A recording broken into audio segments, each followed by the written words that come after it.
Cari telespettatori, ben ritrovati con noi. Affrontiamo nuovamente, ma io cercherei di farlo più volte, non solo in occasione di certe ricorrenze, il tema delle persone scomparse. Bambini, minori, si è celebrato il 25 maggio la giornata internazionale dei bambini e dei minori scomparsi, ma in realtà purtroppo ogni giorno spariscono delle persone, minori e non minori, nei nostri territori. Di queste persone per fortuna alcune vengono anche ritrovate, ci sono numeri anche interessanti, ma altrettante invece di queste altrettante non si ha più traccia. Sono famiglie distrutte, sono affetti, sono persone. Che fine fanno? Che cosa succede? Perché avviene questo? Bisogna tenersi sempre allerta, stare attenti e soprattutto essere molto sensibili anche nei riguardi delle famiglie e dei familiari di queste persone che soffrono tantissimo. Noi abbiamo il piacere di riparlarne qui in studio, questa volta siamo riusciti ad avere, quindi ringraziamo di essere qui con noi Silvia Maino, che è consigliera regionale, quinta commissione, quarta commissione, consigliera regionale del Veneto. Grazie consigliera. Grazie a voi per l'invito. Siamo collegati anche con la Presidente dell'Associazione Penelope delle persone scomparse, Associazione Nazionale per Famiglie degli Amici delle Persone Scomparse ODV, Daniela Ferrari. Ben arrivata anche lei, Presidente. Grazie, mi sentite? Sì, la sentiamo, grazie a lei.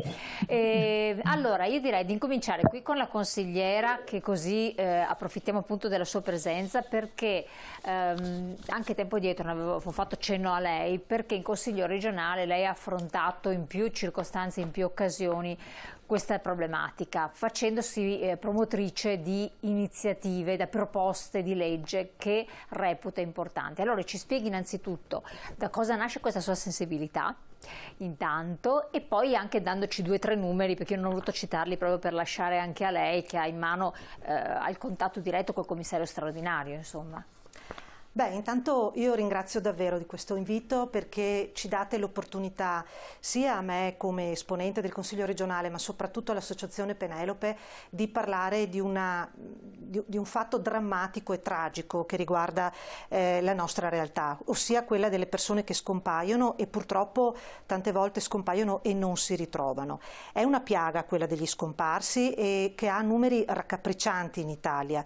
Io guardavo l'altro giorno quello che è il report, no? La relazione che ogni anno fa il commissario straordinario del governo per le persone scomparse, e il dato è, pensate, dal 2013 al 2022 sono state fatte 121.676 denunce di scomparsa. Di queste 121.676, 104.000 sono i ritrovamenti, quindi il numero, diciamo, è lusinghiero, è alto, però pensate che 16.886 persone non sono state più trovate. È come se scomparissero interi paesi, cioè interi parti del territorio non esistessero più, per finire chissà dove, chissà cosa.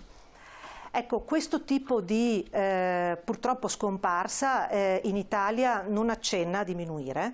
Poi la Presidente di Penelope meglio vi dirà perché anche queste scomparse sono continuamente in aumento, c'è una casistica anche legata a questa, e l'anno scorso, il 2022, sempre i dati del commissario riportano quasi 25.000 scomparse solo nell'anno 2022.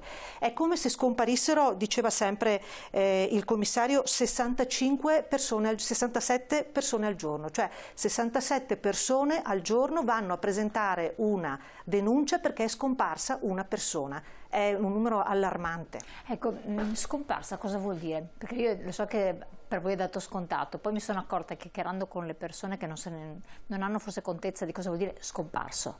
Ecco, la persona scompare quando le amicizie, i vicini e non solo i parenti, non solo i familiari, e questo è un elemento importantissimo da tenere in considerazione, questo è un messaggio che deve essere dato ai vostri e ai nostri ascoltatori, si accorgono che una persona che normalmente vedono, va a comprare il pane, oppure un anziano, per esempio, i casi anche di anziani che scompaiono per problemi di memoria, non ha più quella routine, quella quotidianità.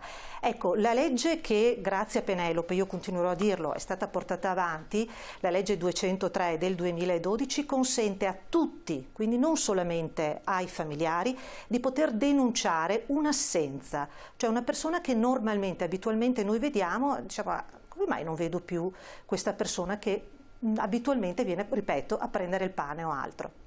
Ecco, quindi mentre prima invece erano necessarie anche le 48 ore, Sì. che comunque per avviare le indagini, se è successo qualcosa di grave, è anche un po' si tardi, perché anzi dicono che sia nelle prime 48 ore che si possono trovare elementi indicativi di che cosa è successo a questa persona, no? Adesso siamo passati immediatamente, si può darne notizia. Qual è l'autorità preposta?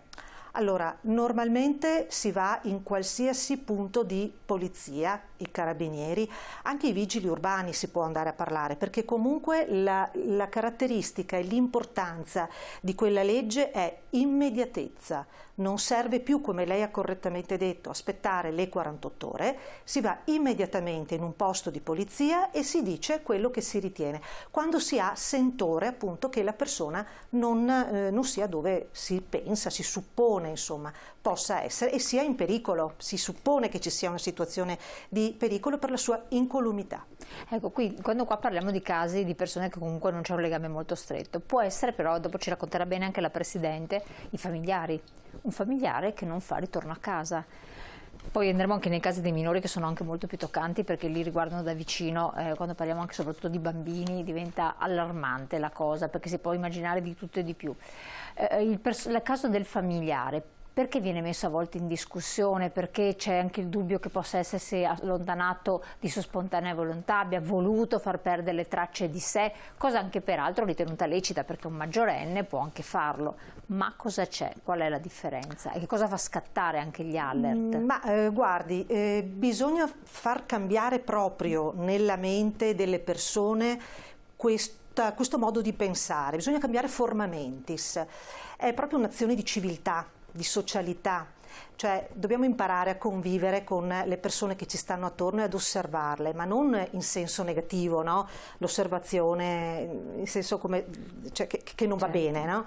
È un'osservazione benefica e le forze dell'ordine ormai conoscono, dovrebbero conoscere, purtroppo abbiamo visto casi che questo non si è verificato, conoscere bene questa legge che Penelope con grande fatica, poi la Presidente magari meglio lo spiegherà, ha portato avanti in tutti questi anni, ossia se viene una persona a presentare una denuncia bisogna ascoltarla, perché questa persona magari un mitomane, sì può essere che ci siano mitomani, quelli voglio dire non è che, però magari è una persona che effettivamente sta temendo per l'incolumità di qualcun altro.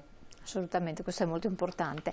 Poi il caso invece dei minori, anche qui sono numeri pazzeschi, perché parliamo tra l'altro anche qui di migliaia e migliaia, nel 2022 17.130 denunce di minori scomparsi, cioè 46 al giorno. E stiamo parlando di minori, vuol dire ragazzini, anche bambini. Sì, purtroppo il dramma dei minori da mamma insomma toccherebbe chiunque. E i numeri poi non accennano a diminuire, questo è il problema. Sappiamo anche purtroppo che l'Italia è un veicolo, è un'autostrada di passaggio, no? Per tante persone che arrivano magari in modi più o meno leciti e che poi vengono anche fagocitati, no? Nel mondo nel resto dell'Europa. E il dramma del minore, pensare a bambini che abbandonati a se stessi rimangono così, non si capisce, in un limbo, perché teniamo presente una cosa, quando scompare una persona si crea un buco nero, un limbo, no? Anche di effetti giuridici e sì, quant'altro infatti. che è veramente preoccupante. A proposito di effetti giuridici, allora parliamo delle proposte di legge, poi entriamo sempre nel merito di queste situazioni anche con la Presidente. Lei ha fatto quindi, si è spinta oltre, ha detto bisogna che qualcosa cambi anche dal punto di vista normativo. Va bene prima delle 48 ore, passo avanti è stato fatto, che cos'altro ha reputato che possa essere importantissimo per aiutare, per agevolare, per rendere il tutto più semplice, anche il dopo? Beh, allora io faccio una doverosa premessa. Quello che io ho depositato, che deve essere ancora discusso in Consiglio regionale del Veneto, è un progetto di legge statale. Perché? Perché la competenza non è della Regione Veneto, sono materie e leggi che sono normate a un livello superiore. Quindi quello che viene inviato, depositato e poi inviato a Roma, è un progetto di legge che dovrà essere discusso non nella sede consiliare del Veneto, perché non ha la competenza, ma nella sede del Parlamento.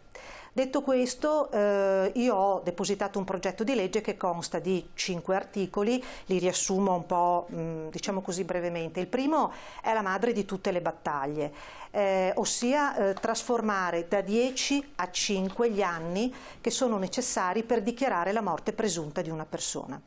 Partiamo da un dato. Il nostro codice civile è un codice del 1942, quindi è chiaramente legato a un contesto normativo di tantissimi anni fa, e ci sta che in quell'epoca servissero 10 anni per riuscire a capire se effettivamente la persona scomparsa era morta o meno. Oggi abbiamo tutta una serie di strumenti che invece ci consentono molto velocemente di capire, intanto di cercare in maniera diversa, più efficiente ed efficace rispetto a un tempo, ed eventualmente per arrivare a dei risultati diciamo molto prima. Ecco che sono sufficienti 5 anni per arrivare ad adire a un tribunale ordinario e sostanzialmente gli si dice al giudice: guarda, questa persona dal suo ultimo domicilio o residenza è scomparsa, non c'è più da 5 anni. Quindi dichiariamo la morte presunta di questa persona, che equivale, questa dichiarazione di morte presunta, a una realtà giuridica fattuale. Si dichiara morta la persona. Questo è importante perché quando scompare una persona rimangono sospesi tutta una serie di rapporti giuridici legati alla persona, di natura previdenziale, sociale, lavorativa. Lasciamo perdere l'aspetto affettivo, che è una cosa relazionale, che è familiare, che è drammatico. Però pensiamo anche testamentario e quant'altro. Quindi tutto rimane in un limbo, fermo, immobile.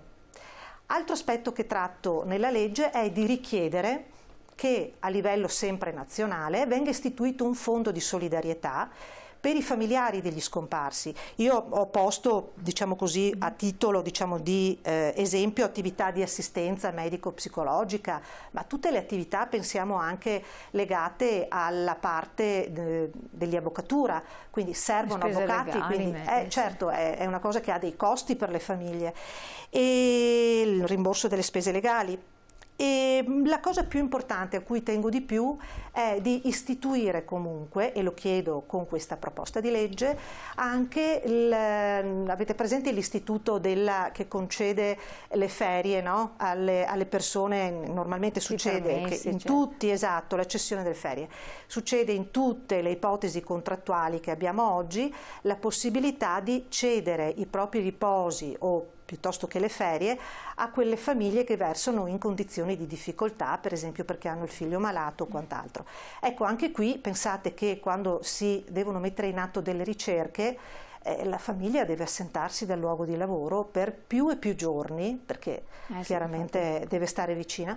Ecco, e questo è un aspetto che non veniva considerato, però estendere l'istituto giuridico della cessione delle ferie anche alle persone e ai familiari che devono essere vicini al momento delle ricerche. Questo quindi è altrettanto importante. Allora, torniamo su questi temi, lo facciamo collegandoci poi dopo anche con la Presidente, che intanto è sempre con noi. La interrompo un attimo, vi interrompo un attimo, abbiamo una pubblicità, qualche secondo, poi siamo di nuovo insieme.